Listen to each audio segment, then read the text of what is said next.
ท่วมแล้วนครหลวงเวียงจันทน์ซึ่งน้ำที่ท่วมนี่ก็แม่นน้ำของ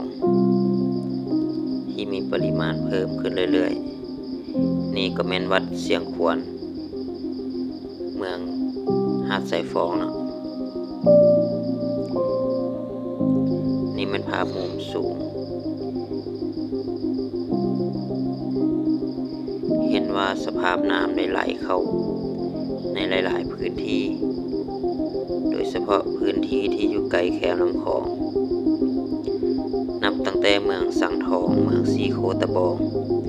เมืองจันทบุรีเมืองศรีสัตนาคและเมืองหาดสายฟองเห็นว่าระดับน้ำเพิ่มขึ้นเรื่อยๆนะ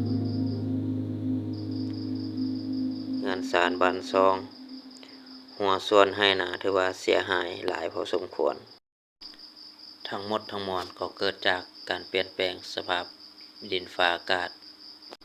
เกิดมีพายุที่รุนแรงมีปริมาณน้ำฝนที่หลายผิดปกติซึ่งมนุษย์เราเองเป็นตัวขับเคลื่อนสำคัญที่เฮ็ดให้อุณหภูมิโลกนับเพิ่มสูงขึ้นและสิ่งที่ตามมาก็คือดังที่เราได้เห็นในปัจจุบันบ่ว่าจะเป็นอากาศร้อนผิดปกติฝนตกหลายผิดปกติแห้งแล้งหลายผิดปกติหวังว่าหลังจากผ่านพ้นเหตุการณ์นี้ไปทุกคนจะใช้ชีวิตอย่างมีสติหลายขึ้นมีความรับผิดชอบต่อสิ่งแวดล้อมหลายขึ้น